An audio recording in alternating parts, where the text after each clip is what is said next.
Hi, my name is Koku with blackfilm.com, and I'm here with Monique Coleman, LisaRaye McCoy, Eric Benet, and Nathan Witte. And we're here to talk about Greed, a seven deadly sin story. Thank you all so much for joining me. Yes, Thank you oh, for we're having glad us. to be Thank here. Thank you. And I've already spoken with Monique and LisaRaye, so I'm going to start with those two. But LisaRaye, I want to talk to you first. I want to talk about the fabulous Miss Viv. You've got this character, and she's just really beautiful and fabulous, but that comes with conditions. Let's talk about who Miss Viv is. You are absolutely right. Miss Viv is very gracious. She's very kind. She's very manipulative, though. She's successful, though. And she feels, by way of being successful, that she needs more success. And how do you get there? You play chess and you move people in places in which you need them to work for you. And so because she's the boss, what other to do than to find a newcomer to be a part of the team. And that's Monique's character, Zuri. And so I need an accomplice, if you will.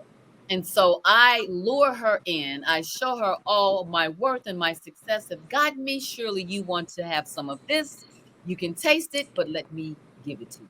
And I'm like the big bad wolf.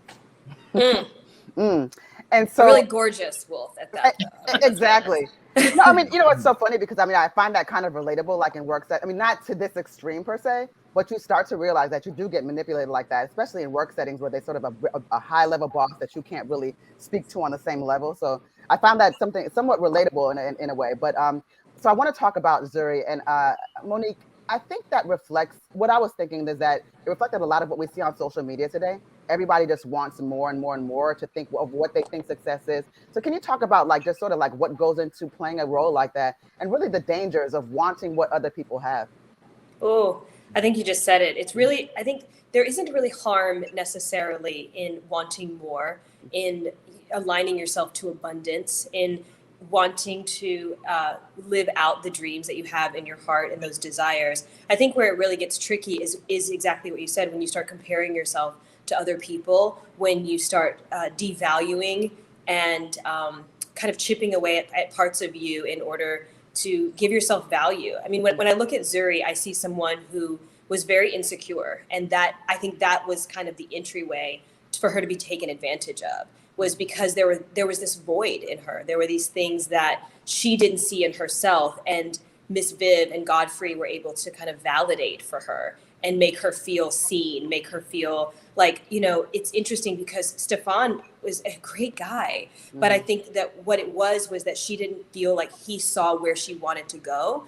And so she looked at that like, oh, you're trying to hold me back, when in fact he really was just trying to protect her in a way from herself. And my father in essentially at one point says, you've always been like this, you would be eating this and you would want this other thing. And that was kind of, I think, something that a lot of people can really relate to, particularly because we have social media and you have access to so much more of people's experiences, and you can think that it's what you see, but there's always so much more.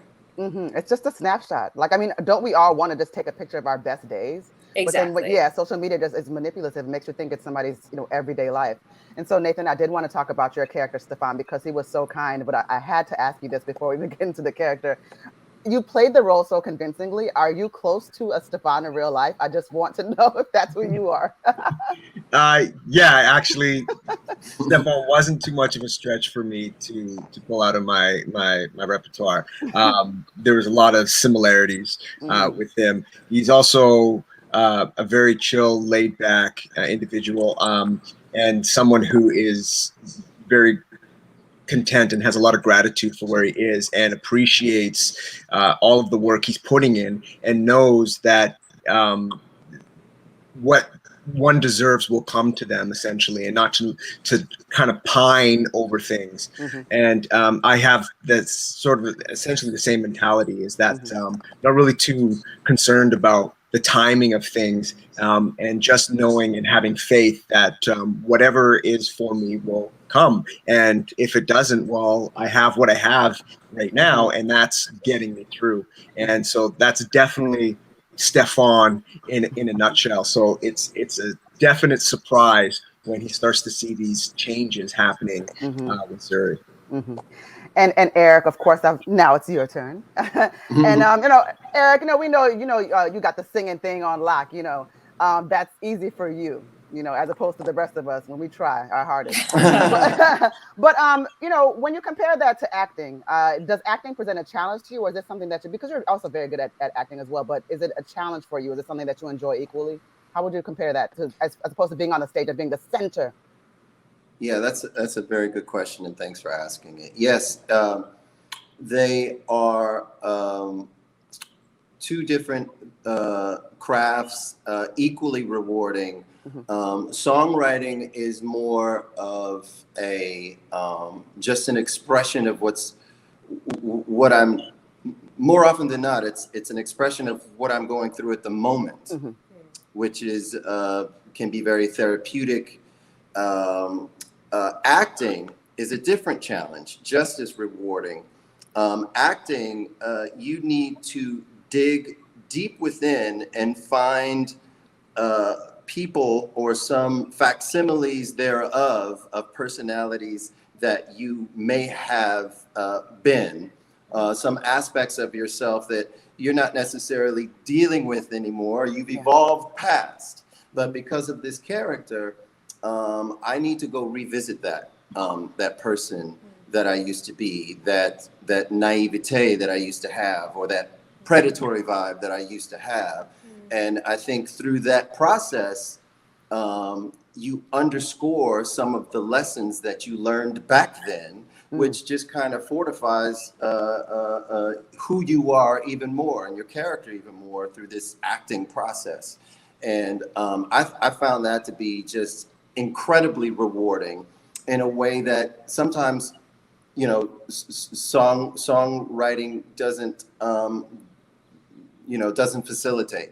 So I just found it to be very rewarding and challenging, so much emotionally challenging things, because like I said, you got to go back and dig and find some things that you don't necessarily want to retouch on, but you need to for the scene. In order to draw something out of the room. Oh, LisaRaye, yes. I was going to say about my character, Miss Viv, it was times where she would lash out. And there was a scene that Eric and I did in the parlor, salon or whatever. And I do something. I jar him. I get his attention. It was real. That's what I was like. It was so real. So the first time I did it, it was like, that's it. That's where it is. You know what I mean? And it felt good. So really, when you do a project and it feels good to you, it's almost a head trip, because you can go, but wait a minute, why did that feel so good to me? That's not me. I'm not her. That's not, it's all of those things. But I think it's a little bit in everybody. Right. You know what I mean? We all had tendencies to do something a little further than what we wanted to, and it made us go, oh, wait a minute. Whether that felt good to you to do more of it, or felt too good to say, oh no, I don't want to step boundaries or whatever. But I love the fact that these characters were all different, so therefore all of our scenes were different with each other. You know what I mean? But yet when they called cut, we were us. I love that. That we can do that. And it's also, a pat on the back for us, because it's like, we did that. You know what I mean? We have to do that for ourselves, because we can't always and just rely on the audience to be able to do that for us. We have to feed our own egos in a way in which allows us to rise to the occasion to do what we do, because we do it so wonderfully, because we have a fan base and the audience have spoken. So I'm saying all that to say that bravo, you all. We did a great project with great people who are amazing. Yes. You did. You got lovely. Well done. I told you the last time, I said you are just 100% yourself all the time. You got to appreciate that. That's what they say. I love that. No, it was really just I was really going to wrap it up and just say, like, what would you all really want people to ultimately take away from this movie? Because for me, one thing I was going to actually say, and Nathan, I want to direct this to you. I think one of the things about Stefan is that we're so appreciative of his character, because he just appreciates, like, he's not thinking about wealth or anything. But I mean, it didn't mean that there were not flaws in his character either. When you, I mean, and it doesn't, I don't want to say flaws, because that's not really fair, but I mean, someone that has an extreme ambitious like sort of nature, and then someone that's just like, oh, let's just take it, let's take it day by day. I mean, it's a healthy mindset, but is it healthy with a person that really wants this when the person's like, hey, I have everything I need, No, that's a fair point. It's a fine line, right? It's a fine line with ambition and greed. It's a fine line of being complacency and just kind of coasting. Yeah. And Zuri character definitely brings that to the table. Is that like she thinks that Stefan is just kind of coasting. And doesn't think that he has his own ambitions and that he's striving for more, but he's just doing it in a way that isn't ostentatious or isn't doing it in a way that is so overt and obvious, because he spends 12 hours a day painting. And that's his passion. And I mean, if you're going to spend that much time on anything, there's something driving you forward. There's something driving you to feel compelled to complete and push forward in that avenue. So he does have his own ambitions. It's just that it gets misconstrued when somebody has a different idea of what their ambition is. And then, those sort of dualities that happen within relationships, which often can kind of bring us apart, is where somebody's on a different level than the other one, when you kind of think you're both on the same playing field. And then that's what we kind of experience with Stefan and Zuri.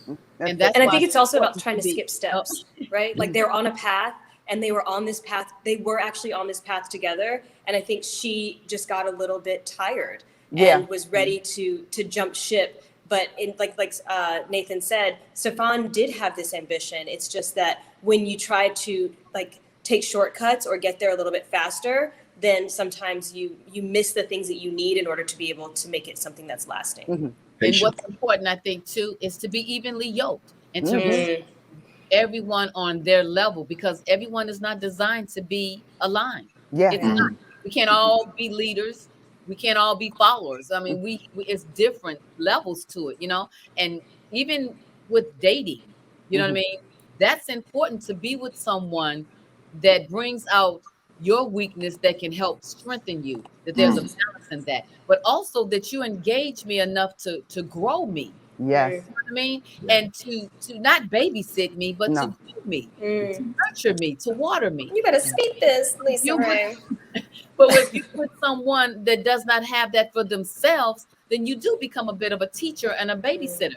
And that's not to be confused with sacrificing. You know what I mean? Compromising. That's not the same thing. I want to be evenly yoked, where I know I can refer to you as my king, because you are the leader and you God-fearing and you're led by him, someone that is more powerful than us. I tend to say that in the dating, because, I can tend to be too much for one, you know what I mean? But I'm too much for him may not be too much for him. Come on. You know what I mean? So what I'm really saying is I'm looking for my king. In shorts. Amen. Amen. Thank you. And that is a damn shame, y'all. LisaRaye should not be out here looking for no king. What is wrong with y'all? Honestly. I ain't looking for. He looking for me, girl. I'm on the run. I'm on the run. I am moving, shaking, and grooving here. Keep up with me. You know what I mean? Oh my God! It was. I'm trying to keep my composure. It was so fun talking to you guys. This is a good time. Once again, my name is Koku with blackfilm.com, and we're talking about greed, and it stars Monique Coleman, LisaRaye McCoy, Eric Benet, and Nathan Witte. And it'll premiere on April 23rd at 8 p.m. Eastern Standard Time, and that's going to be on Lifetime, guys. I'm so excited for everybody else to see it, because y'all didn't even see it. No. Well, I want to see it. Can I just tell y'all it's good? Good. Thank you. Already, Good. Give us the juice. Well, let me start. No, it's good. I just love how it all. Do I die at the end? Unfortunately, you know what though? You did. Oh, I shouldn't have said that. I'm editing that out. But you did something very gracious at the end that made me say, "Wow, he's not all bad." Oh, how about that? Because like, Miss Viv, what's wrong with you? Yeah, people not gonna like me. But it's got to be fun to play a character like that where you're not going to be. Yeah. That's got to be fun. It was. I can't wait to hear what the feedback will be. I'm Yeah, excited. no, they're gonna like this one. They will. All right, I'm But gonna. you know, I love you. I appreciate you so Thank much. you. I love you guys Thank you, so much. Coco. Thank you. Thank you guys for being so Thank kind. you. All right. Great. Thank Thank you, you. Coco. Take care. Okay. Bye. Thank you. Bye. If you want to see more content like this on blackfilm.com, make sure you like, subscribe, and ring that bell.